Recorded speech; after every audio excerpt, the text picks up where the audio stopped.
Kokyo-san. Thank you so much, Abakyo.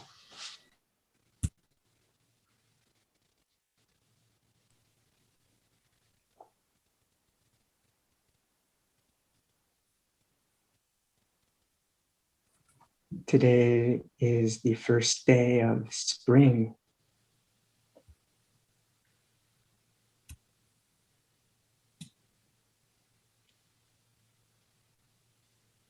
The day when the light and the dark are exactly equal.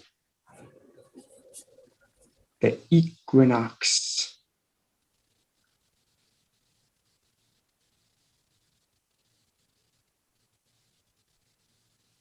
When the unity of the darkness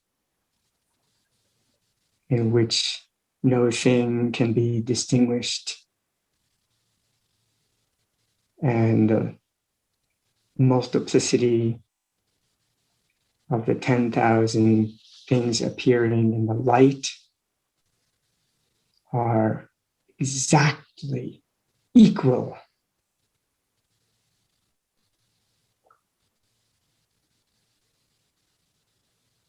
So therefore, it's a very auspicious day.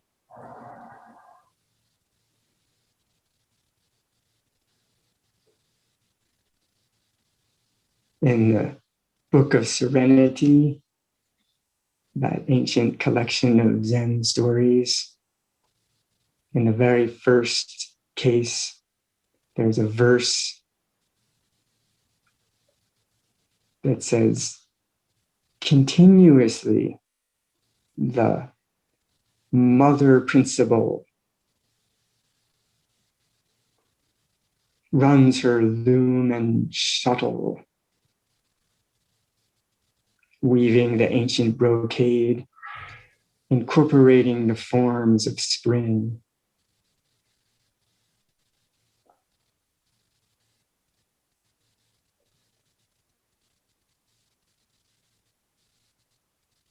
The mother principle of creation is incorporating these forms of spring. But what is this mother principle?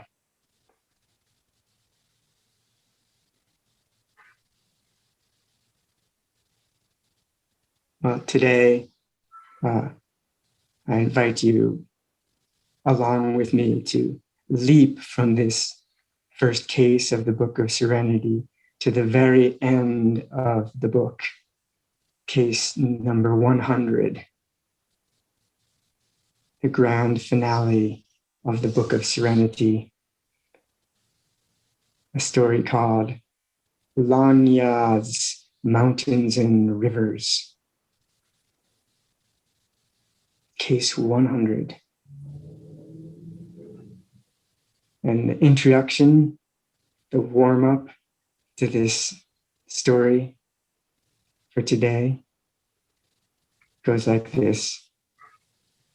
One word can cause a nation to flourish. One word can cause a nation to perish. This medicine can kill people. This medicine can bring people to life.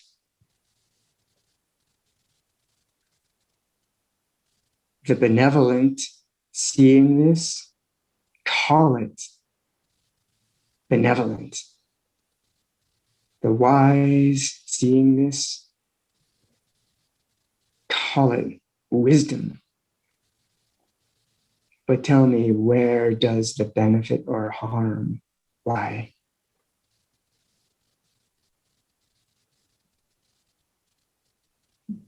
If you feel sufficiently warmed up,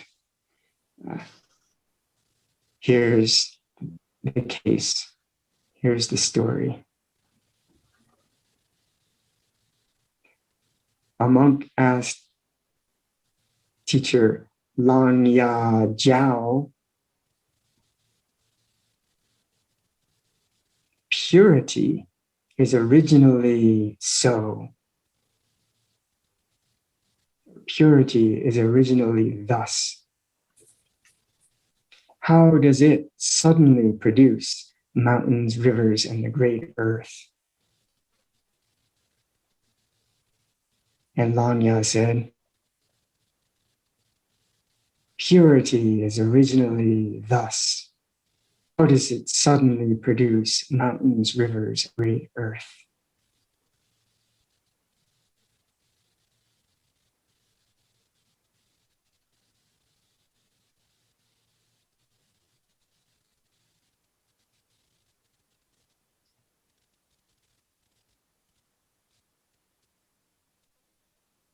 That's today's story. It's a story that is secretly about Tathagata Garbha. It's not mentioned in the story itself, this term, but you'll see how it is based on the term. Tathagata Garbha, the essence of the thus come one, the heart of the Buddha, the womb of the Buddha, are different ways to translate this term. It's a synonym for Buddha nature. Tathagata Garbha and Buddha nature, Buddha Dhatu, are considered synonymous in various Mahayana sutras. The old land of India. And just a little bit about this, for those who haven't heard so much about this term, Tathagata Garbha. In the Srimala Devi Sutra, taught by one of our women ancestors, Queen Srimala. This is her lion's roar. She teaches that this Tathagata Garbha is naturally pure mind. It's one of myriad ways of talking about it that she mentions. It's the naturally pure mind, but it's temporarily obscured by greed, hate, and delusion. They seem to block it or mask it or veil it.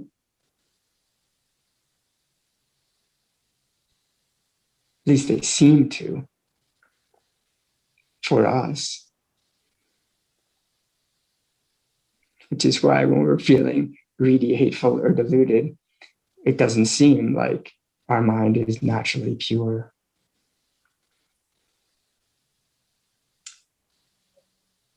And Queen Srimala also says that this Tathagata Garbha, this Buddha nature, this awakened womb, is unchanging, unborn, and undying, and inherently pure. And particularly, one thing she says that I think fits in nicely to today's story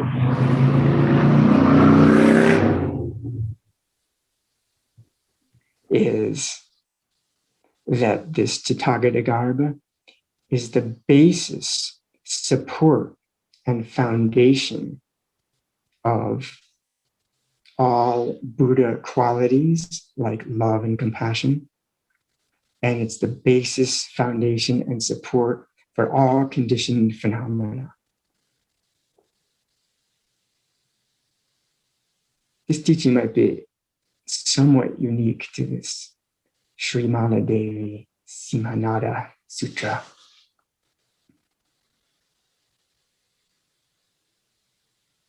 Which was apparently a popular sutra in China and Japan. As I recall, Prince Shotoku, Dharma Prince of ancient Japan, actually expounded the sutra, and I think we even have his commentary on it in English.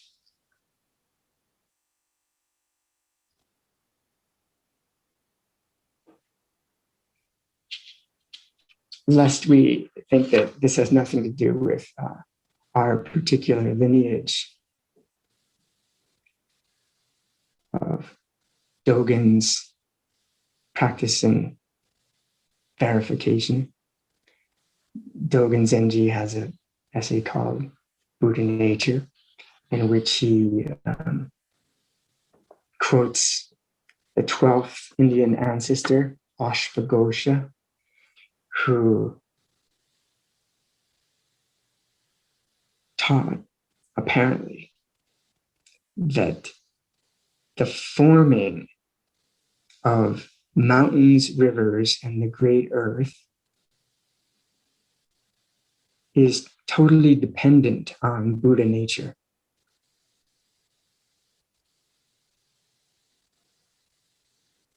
And Dogen, commenting on this saying of Ashvaghosha, says, in this way, mountains, rivers, and the great earth are all the ocean of Buddha nature.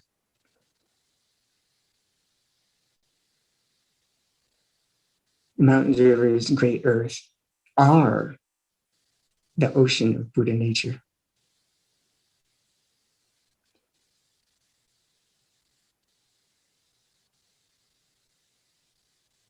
This Buddha nature, Dogen says, this ocean of Buddha nature is not concerned with inner, outer, or in between. As the Buddha nature ocean is like this, seeing mountains and rivers is seeing Buddha nature, Dogen says. Grass and trees, nations and states are mind, Dogen says. Because they are mind, they are sentient being. Because they are sentient being, they are being Buddha nature. Sun, moon, stars, and planets are mind. Because they are mind, they are sentient being. Because they are sentient being, they are being Buddha nature.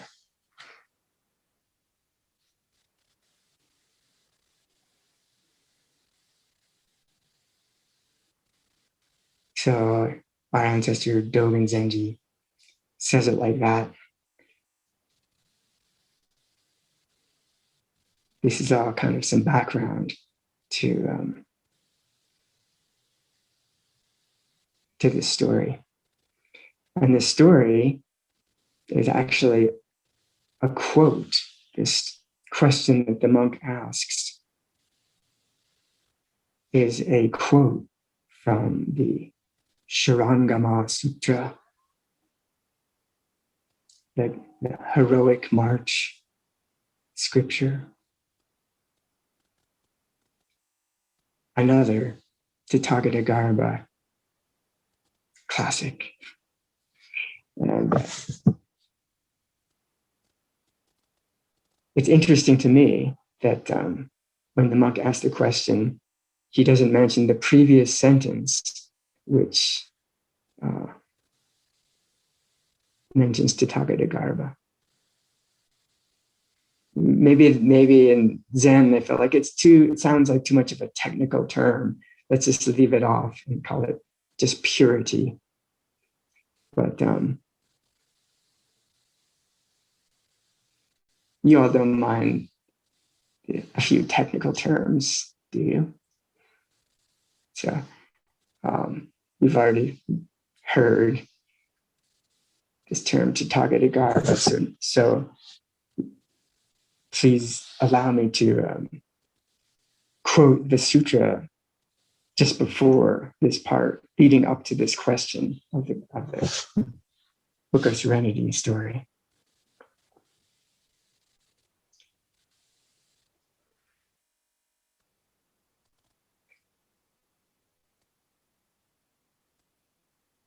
In the Shurangama Sutra, a disciple of Buddha named Purna asks this basically the same question as this monk will later ask a Zen teacher. In the sutra, Purna asks the Buddha,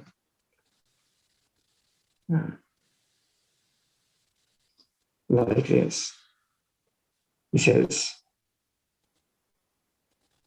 Bhagavan, Blessed One, if all sense faculties and objects, in other words, if all the eyes and the ears and the noses and all the sights and the sounds and the smells, and all the five aggregates of body and mind, any type of experience, the sense fields and the consciousnesses, if all of these are the Tathagata Garbha, as I understand you, Blessed One, have taught, if all the sense faculties and their objects, if all the skandhas, the ayatanas and the dhatus, all the possible realms of experience, if these are all the Tathagata Garbha, purity originally so, how does it suddenly produce mountains, rivers, and the great earth? And all compounded characteristics which gradually change, transform, and then begin again. That's the full question that's asked in the sutra. If all these experiences of sentient beings, eyes and colors and ears and sounds, all of, the workings of dualistic perception, and we could just summarize it, all these dualistic experiences based on subjects and objects, and faculties and their objects. If all this stuff is this pure Tathagata Garbha, purity originally thus, how does it suddenly produce mountains, rivers, the great earth, and all conditioned existence, which is changing, transforming, ending, and beginning again? Remember that we pretty much understood that Tathagata Garbha, as Srimala Devi said, is unchanging, it's unborn, undying. So how does this pure, unchanging reality of Buddha nature produce all this changing stuff?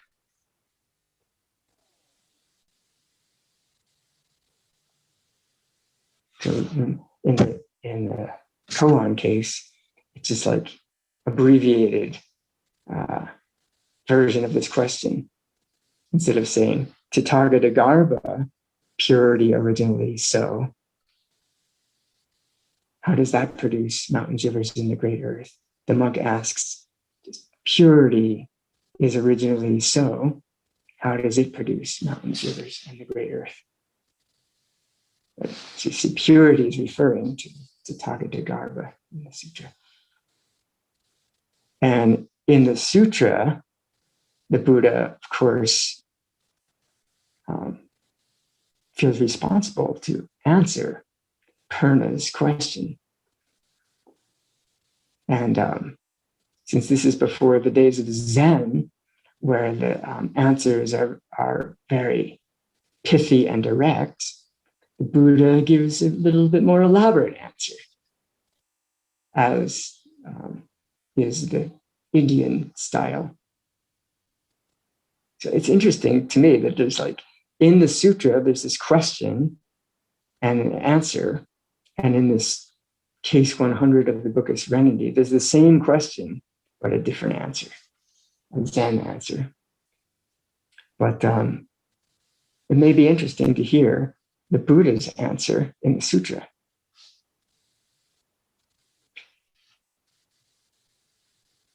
Purity is originally so. How does it suddenly produce mountains, rivers, and the great earth? Shakyamuni Buddha replies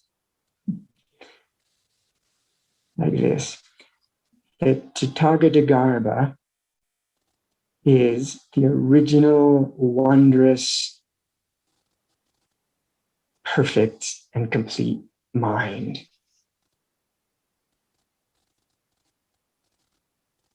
Much like Srimala Devi also taught. It's the original, wondrous, perfect mind. And the Buddha goes on. It's not mind. He goes on to say, it's not mind, it's not emptiness. It's not earth, water, fire, wind. It's not eyes, not ears, not nose, not tongue, not body, not mind, not color, not sound, not smell, no taste, not touch, no object of mind, not realm of sight, not realm of mind consciousness. It's not ignorance nor extinction of it, up to not old age and death, not extinction of it. It's not suffering, it's not origination, it's not cessation, it's not the past, it's not knowledge, and it's not attainment. Sound familiar? Interesting to me. It's basically the Heart Sutra quoted here as a kind of definition for Tathagata Garbha in his Shurangama Sutra. And he goes on to elaborate the list a little bit more. It's not the six paramitas. It's not complete awakening. It's not parinirvana. It's not eternity. It's not bliss. It's not the true self. It's not purity. Okay. We got what the Tathagata Garbha is not. And then the Buddha says, this Tathagata Garbha is neither mundane, conventional experience, nor is it transcendent, ultimate truth. It doesn't fit into either of these categories.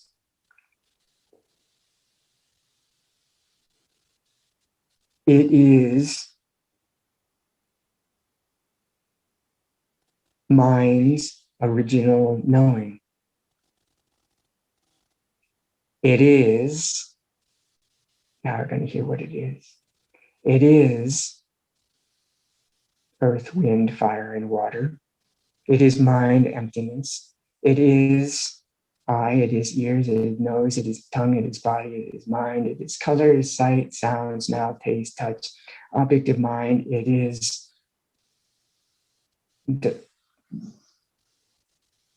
all the consciousnesses. It is ignorance and cessation of ignorance, up to old age and death and the extinction of old age and death. It is suffering, origination, cessation, and path. It is eternal, pure, true self, and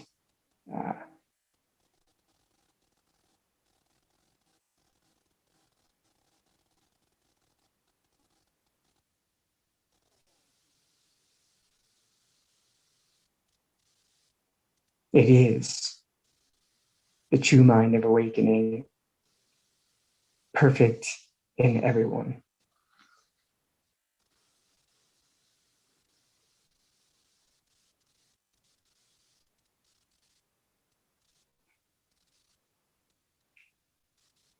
It's none of these experiences. And now we hear it is all of these experiences.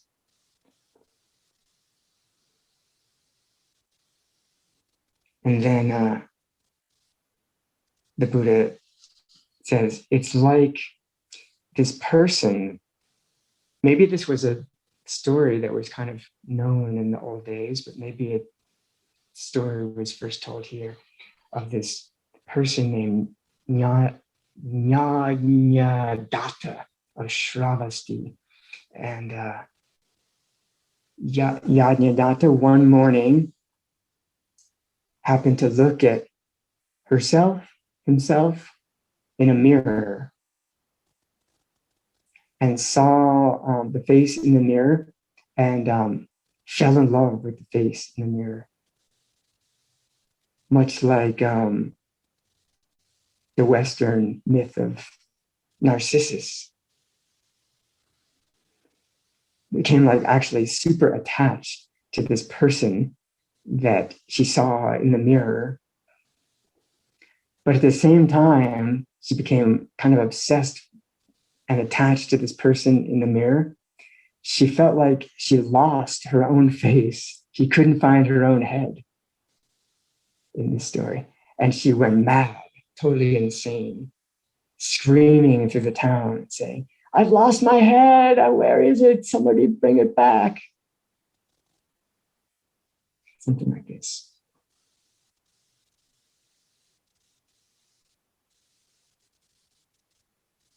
I've heard the story of Yajnadatta looking at his face in the mirror before, and I always thought it was a bit strange. And somehow today, I really appreciate this story, weird story,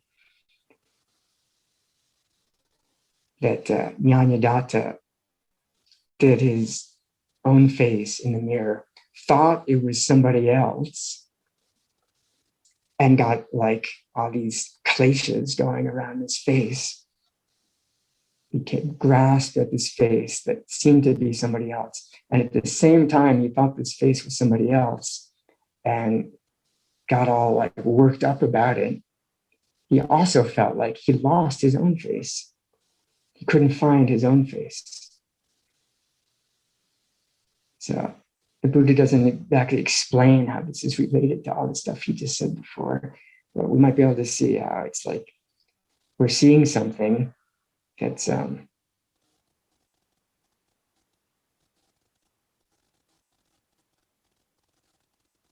actually us.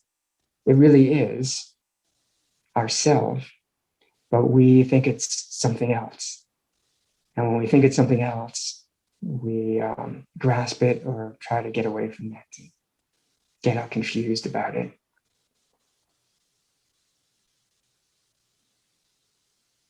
There's something about Tathagata Garbha in this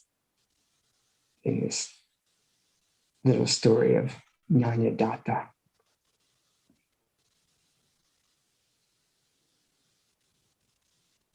Looking at a face in the mirror, her own face, thinking she's lost her own face,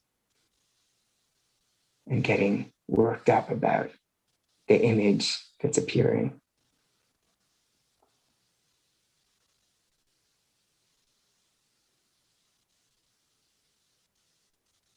Could it be that everything we're seeing is actually ourselves? But we feel like we've lost ourselves, and we're all involved in these images and reflections that we think are not ourselves. We're overly involved in them because we think they're not ourselves.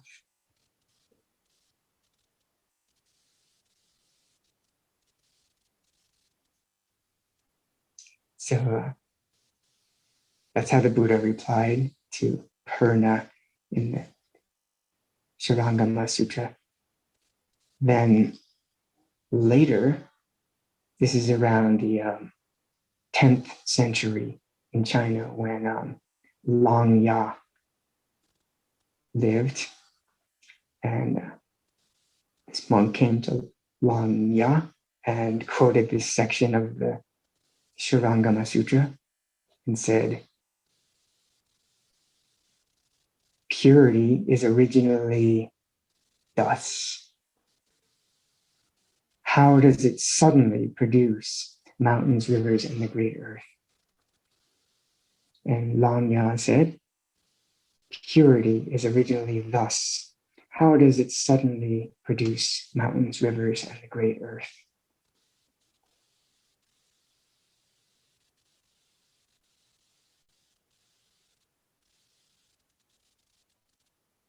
In the commentary to this story, it says that Lanya's response is called mounting the bandit's horse to chase the bandit.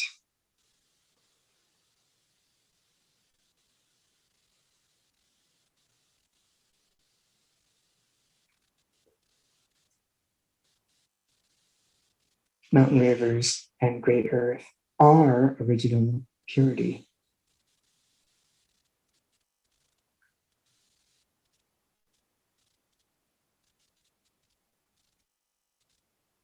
And Lanya is demonstrating their production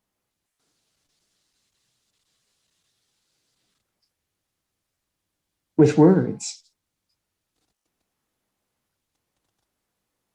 As the introduction said, one word can cause a nation to flourish. One word can cause a nation to perish.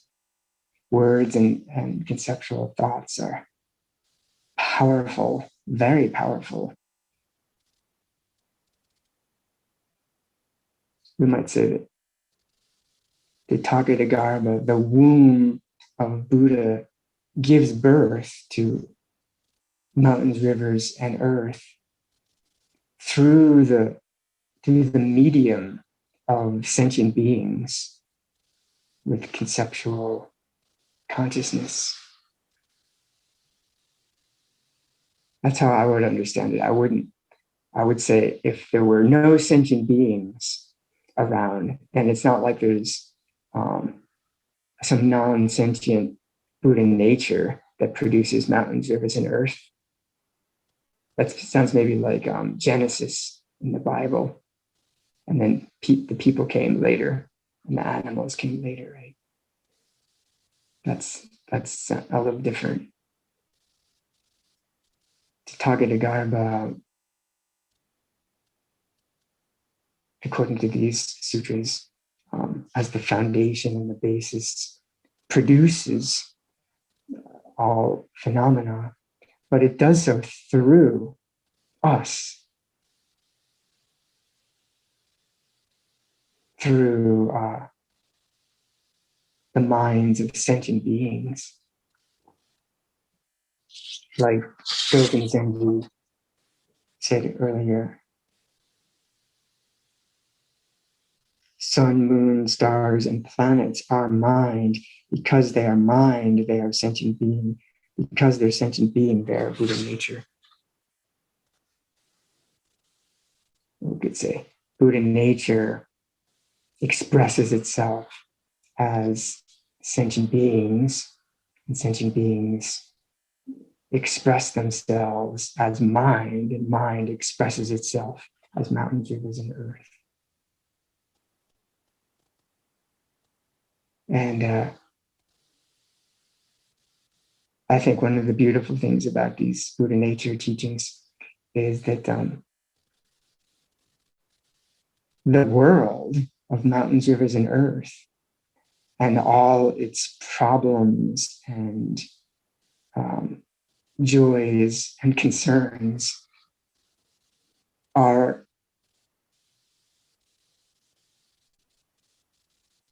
the production of original purity. So therefore, this world in its nature itself is originally pure. How could it be any other way? It often doesn't feel and appear that way to us, but it is Buddha nature, original purity. it is unchanging. All this change that is happening in its actual nature is unchanging purity, expressing itself as constantly changing defilement. But because it's originally pure, freedom is possible. If it weren't, if this world of suffering and dualistic conceptions and greed, hate, and delusion was really that way in its true nature, it would be a hopeless cause. Liberation would be impossible.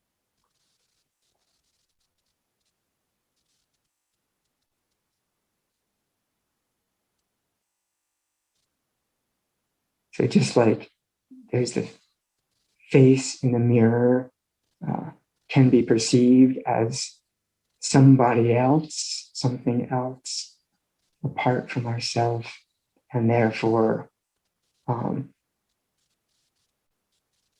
when it's perceived that way, immediately there's no alternative but greed, hate, and delusion. Or it can be recognized as ourself, and nothing's missing. So the verse that caps up this Book of Serenity story expresses something like this.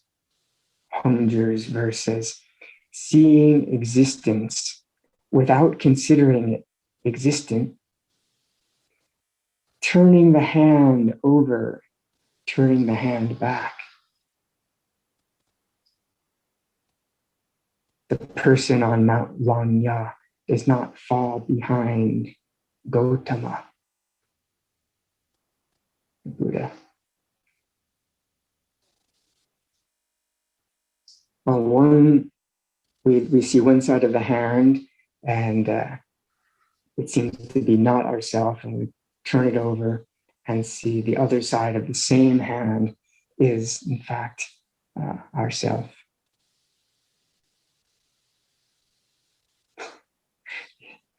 The comments on this verse, one of the comments on this verse says, all noodles are made by people.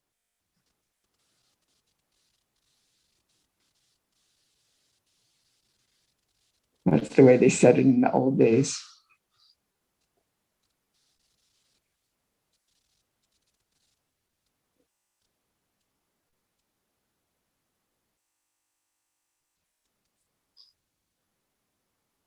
Is there anything that you'd like to ask about or bring up regarding this story, these stories?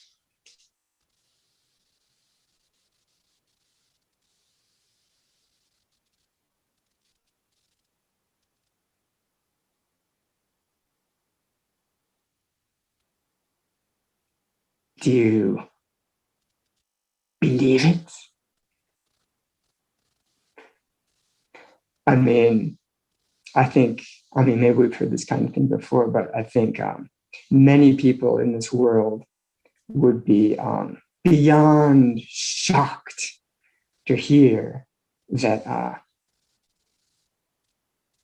originally pure Tathagata Garbha gives birth to mountains, rivers, and earth. And even if we think it's a cool idea, it sounds good, but really deep in my heart, I don't believe it. I like the idea, but when I look out at the mountain, I'm currently living in the mountains, and they're around me.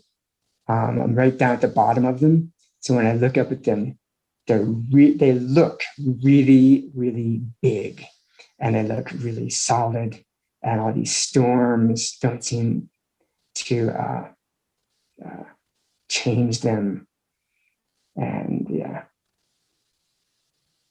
and when I walk up into them, I feel even more so like the body gets tired walking up there. The air gets thin, and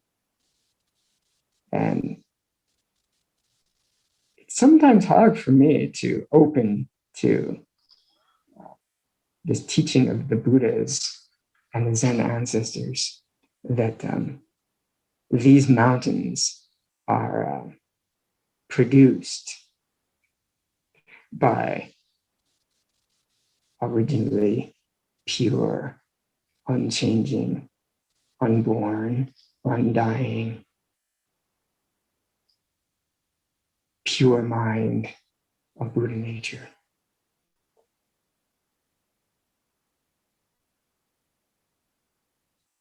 How about you?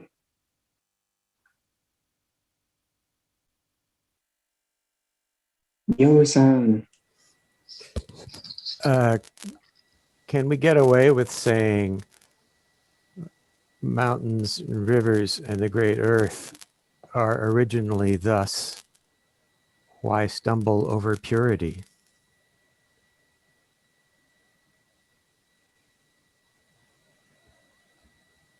We could probably get away with it.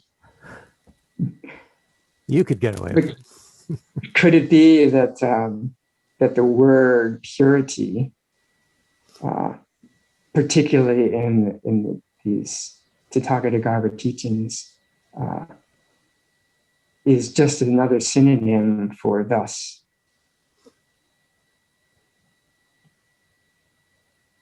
Just another word for thus, but it's kind of loaded in. I think for us, when we hear purity, we naturally think of impurity. We think of something being like dirty or clean. Could it be that it's not exactly that that it's clean, or maybe the reason they use the word pure for Buddha nature is that it's like the obscurations of greed, hate, and delusion, which do seem a little dirty to us. They don't they don't stick to this Buddha nature. So it's like, even if the Buddha nature is covered by them, kind of enclosed within, encrusted by greed, hate, and delusion, it is at the same time naturally pure, which is the images that are often used in the Buddha nature teachings. Are like, it's like gold ore that's like pure gold encrusted in, and it's, what do you call that? Is the ore the actual stuff around the gold? So like like encased in all this other dirt. It's like it's buried in the ground, and it's like buried in the dirt. But the gold itself actually doesn't get dirty. It's, all the metaphors are a little bit off, because that one sounds like the dirt around the gold and the gold itself are two different things. That's a limitation of that analogy. But that's where the mirror of Yajnadatha, I think, is an even more, it's still somewhat limited because it's packaged in words, but I think it gets closer at the relationship between the dirt and the purity. In other words, the face that Yajnadatha thought was somebody else is really his own. And the same face that seems to be other, the birth of duality, is actually not other. So that which seems to be impure, impure here means separate from me. That's often how they use this word purity. That impure separateness, when I look in the mirror, is itself the pure reality of my true face. So that's what the mirror metaphor, I think, is quite good, because in that case, the purity and the impurity are not the slight bit separate. They're exactly the same thing, just seen from two different perspectives. Just like the other great classic Indian analogy of seeing a deadly snake on the path, and thus giving rise to all kinds of kleshas, like kill it, get rid of it, get away from it. I don't like it. And then it's a little dark, so we pull out our prajna flashlight and look a little closer. It's actually not a snake. It's just a stick, a curvy stick that looked like a snake, and thus it's not two different things. It's one reality that appears like an impure snake, but is really just a pure stick seen in the light. Then the nice part about this particular metaphor is it's like brings in the kind of the klesha aspect. Right? When we see it in this false way as a snake, it arouses all this greed, hate, and delusion. And as soon as we see its reality, we're suddenly relieved. We're not afraid of it anymore. Suddenly, in this snake story, there's this huge sigh of relief. It's not what I thought it was, and therefore my aversion towards it also ceases on the spot. Although there might be some, because of the human thing of adrenaline. We got this adrenaline was kind of like all mixed in with the greed, hate, and delusion. And as soon as we see that it's just a stick and not a snake, we're not really averse to it anymore. But the adrenaline has this delayed reaction, doesn't it? So it takes us a while to settle down. It's totally harmless. It's just a stick. It's totally okay.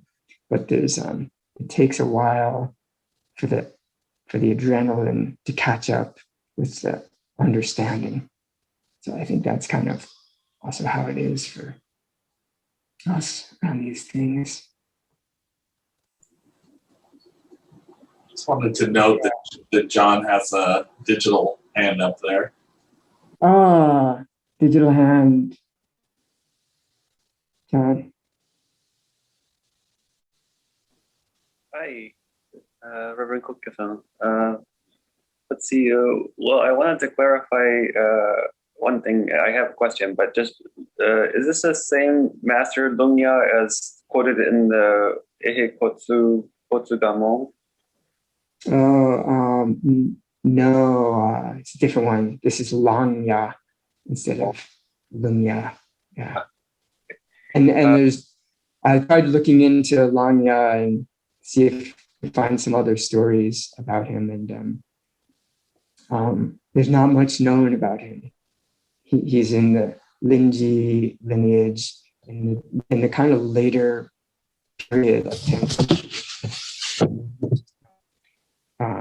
Except this one other story that's quoted in the commentary, where Langya Jiao says, seeing, hearing, perceiving, and knowing are all the cause of birth and death, samsara, suffering. Seeing, hearing, perceiving, and knowing are all the root of liberation. Goes very nicely with this Stoic case today. He says, it's like a lion springing forth, north, south, east, west, without stopping. If you don't understand, then just don't turn against old Shakyamuni. Hum!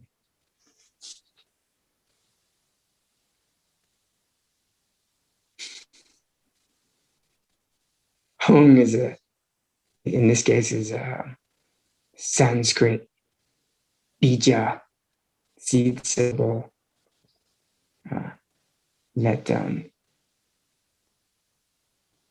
at least in contemporary Vajrayana is the seed syllable for mind itself.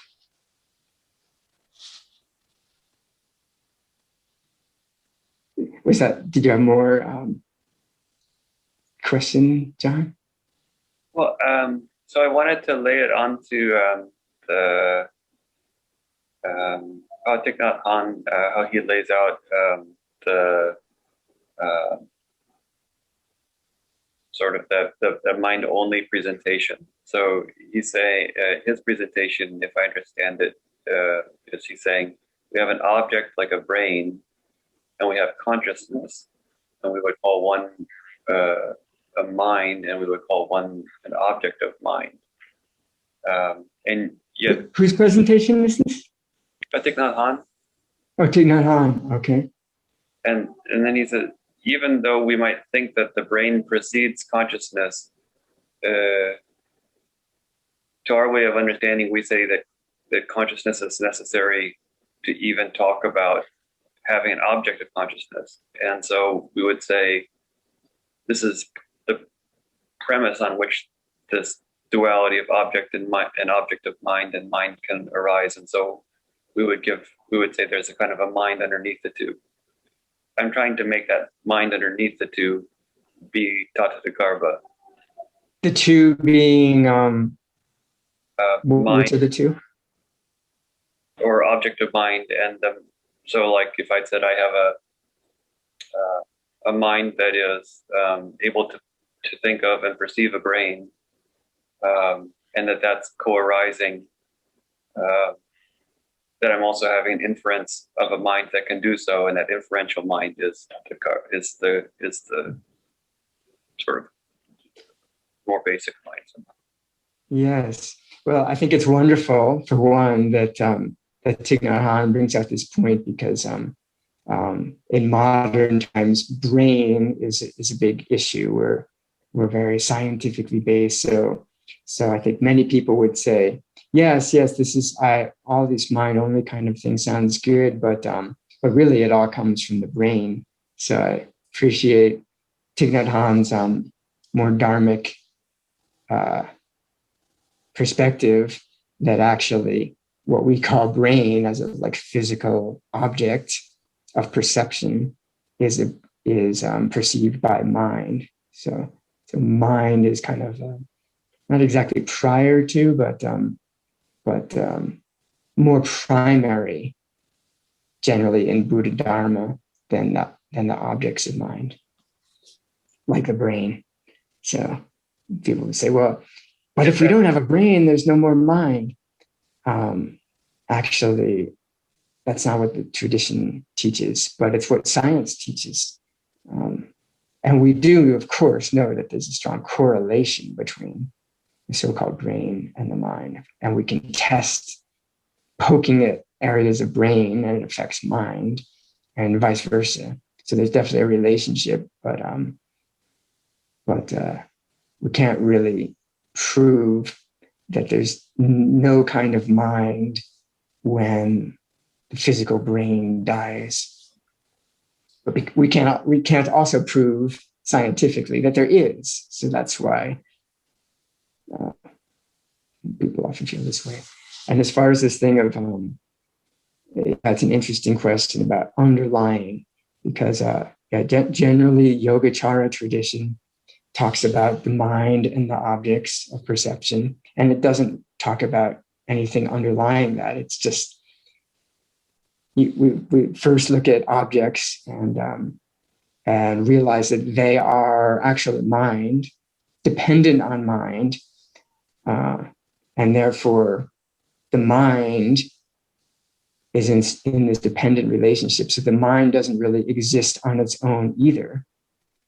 And therefore, not finding the object or the mind, we realize emptiness. That's one way of looking at kind of Yogacara or mind-only tradition, which doesn't bring in generally this concept of Tathagata Garbha. Then, sometimes the Tathagata Garbha teachings are kind of mixed in with Yogacara. But it's interesting to me that the Yogacara founders of Asanga and Vasubandhu basically never mentioned Buddha nature or Tathagata Garbha, except this one treatise that's all about Buddha nature that's maybe attributed to Asanga. So it's Tathagata Garbha is almost like this other way of looking at things. And we might say that, it sounds like Srimala Devi is saying it kind of like you said it, that this Tathagata Garbha is the basis and foundation and support for all Buddha qualities and also all conditioned things, which would include objects of mind and consciousnesses and minds, all possible realms of experience arise from. She just says the Tathagata Garbha is their foundation, basis, and support. Then people like Dogen are saying, or Ashvaghosha that Dogen's quoting is saying, Buddha nature gives rise to these things. These things are dependent on the Buddha nature. And yet, I think we also want to be careful about saying there's this unchanging underlying essence that all this stuff is coming out of, and the stuff that's coming out of it is different from it. That would be a kind of duality that would be tempting to fall into. But it's more like the images and the mirror. The images are not like something separate from the mirror. They're the display of the mirror. They are actually just the mirror. But the mirror itself is an extra concept in that one, isn't it? Like in that one, we would say, I see myself in the mirror, but mirror would be something extra, kind of. Yes. All these analogies are somewhat limited, right? And yet, sometimes it seems that the mirror is used as an analogy for this Buddha nature, because you can't see the mirror itself. It's not really some thing, like an actual mirror is a thing, but Buddha nature is like the way that a mirror can manifest images, but can't be seen itself. So if we don't get too literal about the metaphor, then there's something about this mirror-like quality of unchanging awareness that really doesn't change at all, but is totally ungraspable at the same time, and not located, and not like not in time and not in space, and yet gives birth to time and space.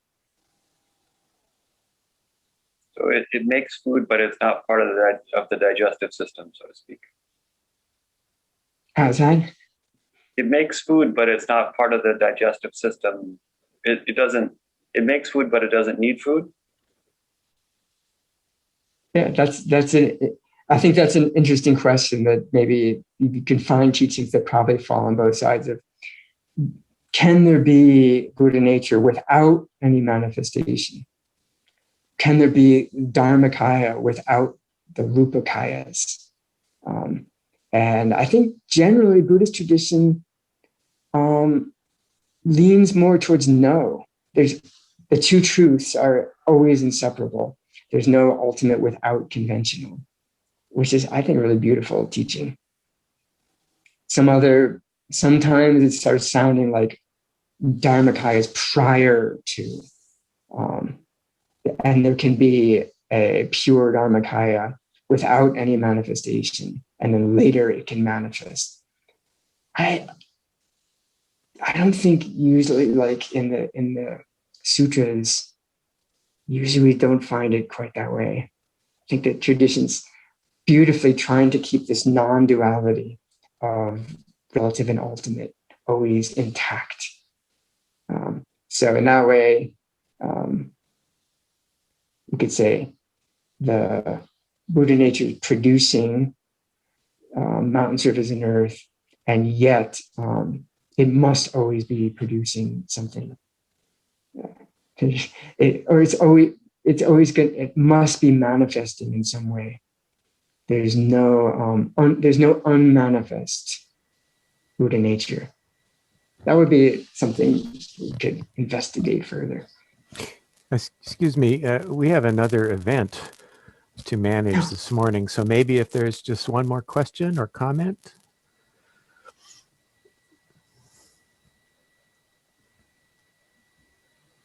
And there doesn't have to be. There doesn't have to be. Kokyo. Oh, Tracy? Just to thank Kokyo for the teaching of, passing on the teaching of all noodles are made by people. That really captures the idea that is that dualistic consciousness of sentient beings. Well, if Buddha nature is pure knowing, unchanging awareness, expressing itself as the multiplicity of experiences through the minds of sentient beings,